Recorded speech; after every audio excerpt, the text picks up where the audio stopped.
If you want to know whether your body is quietly nourishing cancer cells right now, don't look at your family history and don't look at your age. Look at what's sitting on your kitchen shelf and what's missing from it. Here's a number that should stop you in your tracks. Researchers now estimate that up to 40% of all cancer cases are directly linked to lifestyle and dietary choices, not genetics. That means the food decisions you're making 3 times a day are either building a cellular environment where cancer cannot survive or slowly handing it everything it needs to grow. In this video, I'm going to show you 4 specific foods that scientific research has confirmed can interrupt cancer cell growth, switch off the signals tumors depend on, and even trigger cancer cells to destroy themselves. And then I'm going to show you exactly what most people eat instead. The 4 dietary habits that are actively feeding cancer at this very moment. Most people believe that cancer is something that simply happens to you, a roll of the genetic dice, something you either inherit or you don't. And after more than a decade practicing medicine, I understand why people hold on to that belief. It's a comforting story in some strange way, because if cancer is entirely about genetics, then there's nothing you could have done differently. But that story is not what the science says. What I've watched unfold in the research over the last 2 decades is something far more empowering and far more uncomfortable for conventional medicine to acknowledge. The foods you eat don't just fuel your body, they send direct molecular instructions to cancer cells. They can tell tumors to stop growing. They can signal your immune system to hunt down and eliminate abnormal cells. They can literally switch off the genetic mechanisms that allow cancer to spread. This isn't fringe science. This is peer-reviewed research published in journals like Nature, The Lancet Oncology, and Cancer Research. And almost nobody is presenting this information in a way you can actually use. It's emergency medicine physician and cancer researcher. After nearly 30 years studying how chronic disease develops at the cellular level, I've grown increasingly frustrated with one specific gap in how we communicate with patients about cancer. We are very good at treating cancer once it arrives. We are very poor at telling people what they can do before it does. The research on dietary compounds and cancer biology is staggering in its depth. We know with remarkable scientific precision how specific molecules in specific foods interfere with cancer's ability to survive. Yet somehow that information almost never makes it into the exam room. What I'm sharing today is not a cure. I want to be absolutely clear about that. But it is something the evidence strongly supports. A dietary framework that makes your body a hostile environment for cancer cells, one that disrupts the very biological systems cancer depends on to thrive. In this video, I'm going to show you the 4 foods with the strongest scientific evidence for disrupting cancer cell survival pathways. Exactly how each food works at the molecular level and why that mechanism matters. The 4 common dietary habits that actively accelerate cancer cell growth and that most people don't even recognize as dangerous. Precise amounts and preparation methods so the research actually translates to your plate. And the number 1 mistake people make when trying to eat for cancer prevention and why it completely undermines their efforts. Quick favor, I receive messages from people who've watched several of my videos and didn't realize they weren't subscribed. Could you check right now? It's free, takes 2 seconds, and it helps this channel reach more people like you who want real, science-based health information. Let me give you a picture of what's happening inside your body right now. At any given moment, your immune system is identifying and eliminating hundreds, possibly thousands, of abnormal cells every single day. Think of it like a building security team that patrols every corridor, every floor, around the clock. When they find an intruder, a cell that's mutated, misbehaving, or replicating chaotically, they neutralize it before it causes any real damage. This happens constantly. It's happening in your body right now as you watch this. The reason most of us don't develop cancer isn't because we've never had abnormal cells. We all have them. The reason is that our immune defenses, combined with our cells' own internal error correction systems, catch and eliminate them before they can establish themselves. But here's where diet enters the picture in a way most people have never fully considered. Cancer cells are extraordinarily intelligent. Over decades of research, scientists have discovered that tumors don't just grow passively. They actively manipulate their environment. They secrete chemical signals that instruct the immune system to stand down. They hijack the body's own blood vessel growth machinery to construct a private food delivery network. They even alter gene expression inside nearby healthy cells, forcing the local environment to become more hospitable for tumor growth. This is why cancer isn't simply about carrying a bad gene. It's about whether the conditions inside your body allow abnormal cells to gain the upper hand. And this is precisely where food becomes extraordinarily powerful. Because the same chemical signals cancer relies on to survive, many of them can be blocked, disrupted, or deactivated by specific molecular compounds found in common foods. Your grocery store, it turns out, contains some of the most potent anti-cancer pharmacology ever studied. Now let's look at the 4 foods doing exactly that. The first food is turmeric, and more specifically, a compound inside it called curcumin. Here's where most people go wrong immediately. They buy a turmeric latte, feel virtuous about it, and move on. But the cancer-fighting research on turmeric isn't about flavoring. It's about what curcumin does inside a cancer cell. Cancer cells have a molecular switch called NF-kappa B, nuclear factor kappa B. Think of it as the cancer cell's internal command center, the switch that keeps it dividing, surviving, and spreading. When NF-kappa B stays switched on, the cancer cell activates genes that protect it from dying. It's one of the most critical and most studied pathways in all of cancer biology.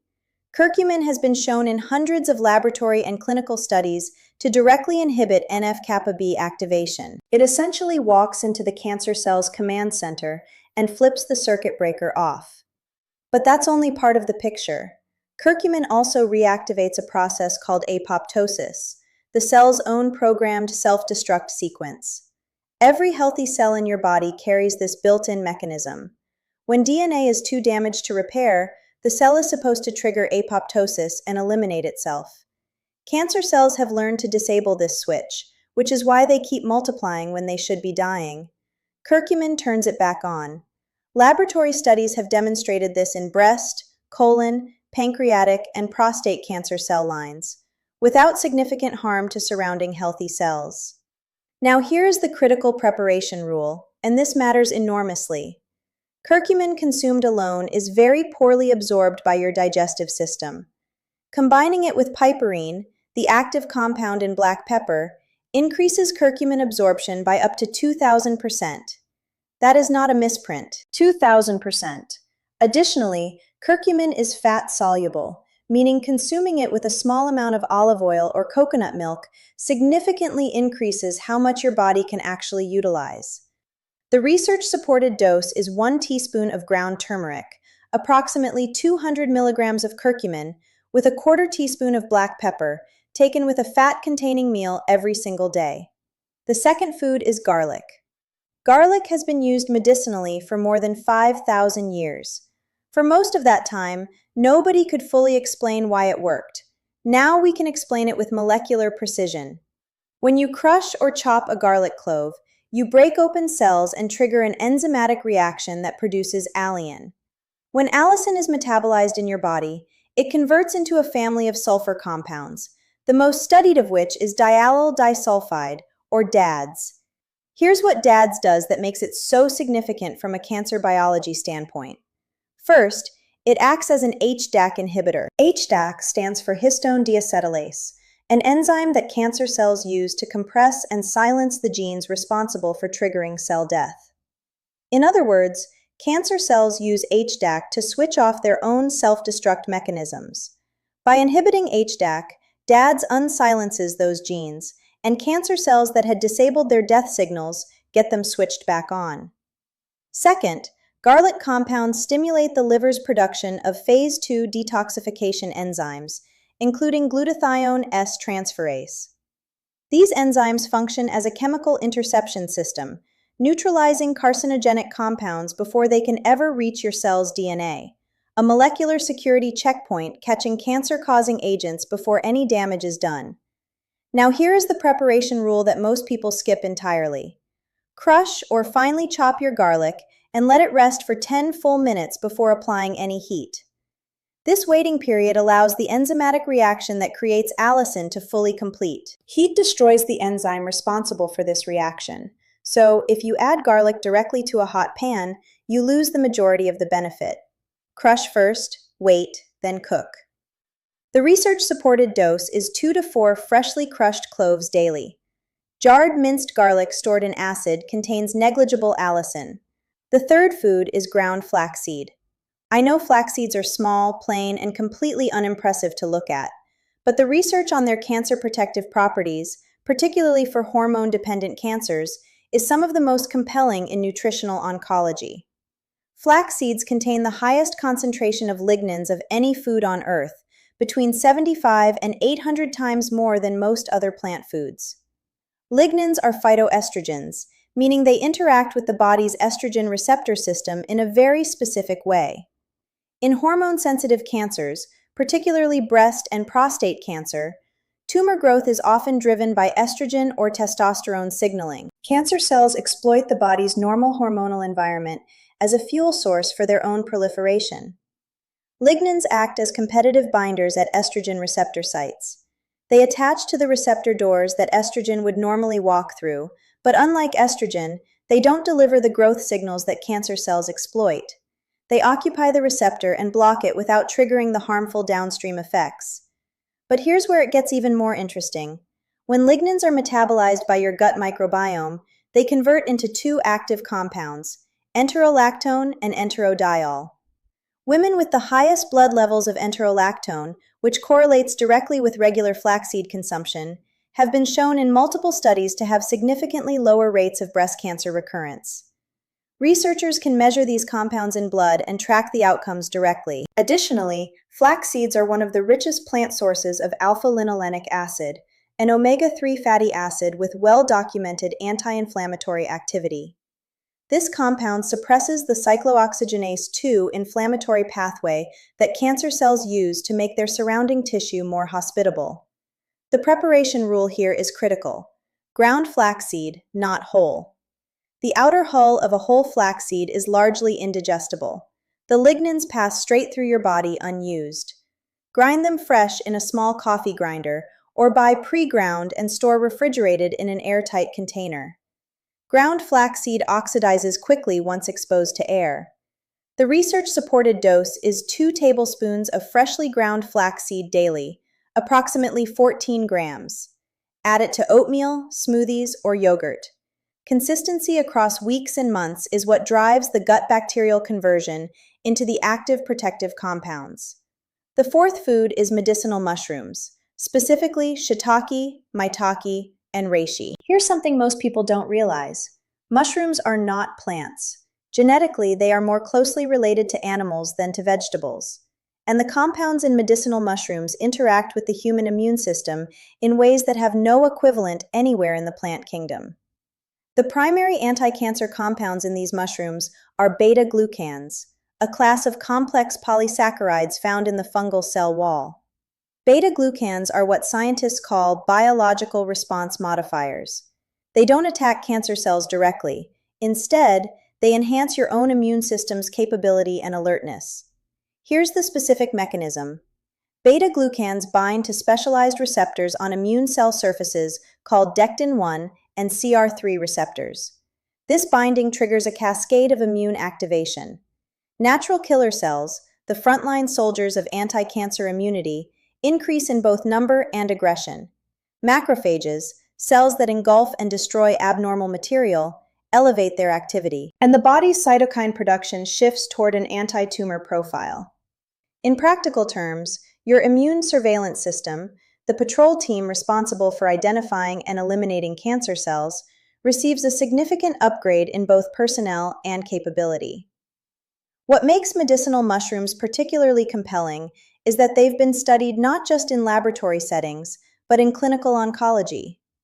In Japan, a beta-glucan extract from shiitake mushrooms called lentinin has been approved as an adjunct cancer treatment for decades. Clinical trials demonstrated that gastric cancer patients receiving lentinin alongside standard chemotherapy had measurably better survival outcomes than those receiving chemotherapy alone, with significantly enhanced immune function confirmed through laboratory assays. Beyond beta-glucans, reishi mushrooms contain a unique class of triterpenes that have been shown to inhibit the same NF-kappa B pathway as curcumin, but through a complementary molecular mechanism. When combined with turmeric, these two compounds hit the same cancer survival switch from two entirely different directions simultaneously. A preparation note. Unlike many plant compounds that degrade with heat, beta-glucans actually become more bioavailable when mushrooms are cooked. Dried, powdered, or sautéed preparations are all excellent. Reishi is almost exclusively consumed as a powder or liquid extract, far too woody and bitter to eat whole. For shiitake and maitake, a light sauté in olive oil or addition to soups and broths is ideal. The research-supported dose is 1 to 2 cups of cooked shiitake or maitake mushrooms 4 to 5 times per week. For reishi, 1 gram of certified organic fruiting body extract, not mycelium on grain, which has far lower beta-glucan content, stirred into tea or coffee daily. Now let me walk you through the specific studies behind what I've described, because the science here is precise, and you deserve to see exactly what the evidence looks like. Researchers at MD Anderson Cancer Center tested curcumin on pancreatic cancer cells, one of the most treatment-resistant cancers in medicine. They observed direct NF-kappa B inhibition, induction of apoptosis in cancer cells, and critically, minimal toxicity to surrounding healthy tissue. In a subsequent Phase 2 clinical trial at the same institution, oral curcumin was tested in patients with advanced pancreatic cancer. Despite limited systemic absorption, researchers documented measurable biological anti-tumor activity and observed tumor regression in 2 of 25 patients, a result considered extraordinary in a disease where most interventions show near-zero response rates. The Iowa Women's Health Study, a large prospective study following over 41,000 women, tracked dietary habits and cancer incidence over many years. Women with regular garlic consumption showed a 35% reduced risk of distal colon cancer compared to those who rarely consumed it. The association held after adjusting for multiple lifestyle variables, suggesting a direct dietary effect. At the University of Toronto, women newly diagnosed with breast cancer were assigned to eat either a muffin containing 25 grams of ground flaxseed daily or an identical-looking placebo muffin for approximately 5 weeks before their scheduled tumor surgery. When the tumor tissue was examined post-surgery, women in the flaxseed group showed significantly lower Ki-67 values, a direct laboratory marker of cancer cell proliferation rate, and higher rates of apoptosis within the tumor compared to the control group. These were measurable cellular changes inside actual patient tumors, confirmed in pathology in under 6 weeks. A review of randomized clinical trials examining lentinan as an adjunct to chemotherapy in gastric cancer found meaningfully improved 1-year and 5-year survival outcomes in patients receiving the mushroom compound alongside standard treatment. Laboratory immune assays confirmed elevated natural killer cell activity in the lentinan groups, direct, measurable immune enhancement attributable to the beta-glucan compound. And a prospective cohort study from the Harvard T.H. Chan School of Public Health, examining over 7,000 patients, found that those adhering most consistently to anti-inflammatory whole food dietary patterns, incorporating the compound categories we've discussed today, showed a 20 to 30% reduction in overall cancer mortality compared to those with the poorest dietary quality scores. Consistency of dietary pattern over years, not short-term interventions, drove the differences in outcome. Now let me give you the exact practical protocol. For turmeric, 1 level teaspoon of ground turmeric with a 1/4 teaspoon of black pepper, consumed with a fat-containing meal every day. Golden milk made with full-fat coconut milk or oat milk works beautifully. Turmeric stirred into scrambled eggs cooked in olive oil. Turmeric added to lentil soup with a drizzle of olive oil before serving. The fat and the pepper are not optional. They are the mechanism. For garlic, 2 to 4 freshly crushed or finely chopped cloves daily. Crush or chop, wait 10 minutes, then use. Add to stir-fries near the end of cooking to preserve compounds. Blend raw into hummus or salad dressings. Mix into olive oil and drizzle over finished dishes. For ground flaxseed, 2 tablespoons daily, approximately 14 grams. Stir into morning oatmeal or yogurt, blend into a smoothie, sprinkle over a salad before adding dressing. Ground fresh is best. Pre-ground stored in the refrigerator in an airtight container is a solid alternative. Whole flax seeds are not a substitute for this purpose. For medicinal mushrooms, 1 to 2 cups of cooked shiitake or maitake 4 to 5 times per week. Add to soups, stir-fries, or sauté in olive oil with garlic, which also gets you food number 2 at the same time.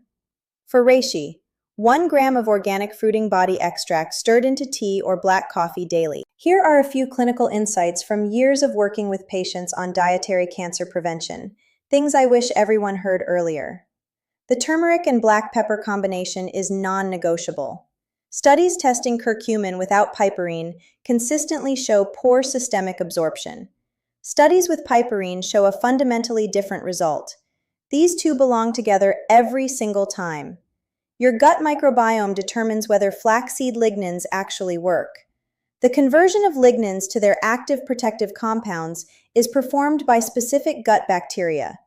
If your microbiome is depleted from antibiotic use, a low-fiber diet, or heavy processed food consumption, that conversion rate drops sharply. Pair flaxseed with fermented foods, yogurt, kefir, kimchi, sauerkraut, to maintain the bacterial populations that make this conversion happen. Combine garlic and turmeric in the same meal whenever you can. Both inhibit NF-kappa B, but through partially different molecular mechanisms. Used together, they hit the same cancer survival pathway from 2 different angles simultaneously, what researchers call additive pathway inhibition. Frozen mushrooms and frozen produce retain their bioactive compounds equally well compared to fresh. If fresh shiitake or maitake are expensive or difficult to find, frozen is a fully valid alternative. Don't let perfect be the enemy of consistent, and think in months, not days. The protective mechanisms we've described, modulating immune surveillance, suppressing angiogenic signaling, reducing chronic inflammation, these accumulate over time. The body you will have in 12 months is being built by what you eat consistently starting right now. Now let's talk about the mistakes, because they're common and they're fixable. The first mistake is replacing whole foods with supplements. This is the most consequential one I see. The research showing dramatic cancer protective effects was built around whole food consumption, not isolated compounds in capsules. A garlic oil soft gel lacks hundreds of the synergistic sulfur compounds present in a whole fresh garlic clove. Supplements may have a supporting role for some people, but they do not replicate what the food matrix delivers. Every major study I cited today used the whole food, not an extract pill. The second mistake is expecting fast results and stopping when nothing dramatic happens. Cancer biology operates on long time scales. The cellular environment you're building with these dietary choices takes months and years to establish. The most common pattern I see is someone adopting these habits for 2 or 3 weeks, feeling fine anyway, and quietly stopping. The absence of immediate visible change is not evidence of failure. You are not looking for a feeling. You are restructuring the molecular conditions inside your body. That takes time. Consistency is the entire strategy. The third mistake is ignoring preparation rules. This matters far more than most people realize. Whole flax seeds provide no usable lignans. They pass through undigested. Garlic dropped directly into a hot pan before the activation window loses the majority of its allicin. Turmeric consumed without black pepper or fat is only fractionally absorbed. Getting these details wrong can reduce the cancer protective benefit by 50 to 80%. How you prepare the food is as important as which food you choose. The fourth mistake is adding protective foods without removing harmful ones. Highly processed meats, foods high in refined sugar, industrial seed oils, and ultra-processed snack foods actively promote chronic inflammation, insulin dysregulation, and gut microbiome disruption, all conditions that create a favorable environment for tumor development. Adding turmeric to a dietary pattern built on processed food is like reinforcing one wall of a structure with no foundation. The anti-cancer dietary framework works most powerfully as a genuine shift in eating pattern, not a superfood supplement to an otherwise harmful one. Here's what I want you to take away from this video. And it's not just a list of foods, it's a completely different way of understanding your relationship with cancer. Cancer is not an inevitable destination. The research we've walked through today makes that undeniable. The people who succeed in long-term cancer prevention are not genetically exceptional. They don't have some biological advantage the rest of us are missing. What they have is a consistent daily practice of doing the small things that keep their immune systems sharp, their inflammatory signals quiet, and their cellular repair mechanisms running efficiently. The four biological systems we covered today, NF-kappa B suppression, immune cell amplification, hormonal pathway disruption, and carcinogen interception, none of these are external interventions. They are processes that exist inside your body right now, waiting to be activated. Every single one of them responds to what you eat. Your body already knows how to fight cancer. It does it every single day. Your role is to give it the molecular resources it needs to do that job effectively. These systems exist in you right now. You can start today. If this information was useful to you, I want to ask two things. First, share this video with someone you care about. 1 in 3 people will receive a cancer diagnosis in their lifetime. The person you share this with may be someone whose daily choices you can actually help change, and that matters more than a like or a comment. Second, check out my other videos where I go deep on the specific foods most people eat every day that are actively feeding cancer cell growth, and exactly what to replace them with. The science there is just as important as what we covered today, and I want you to have the complete picture. I'll see you in the next one.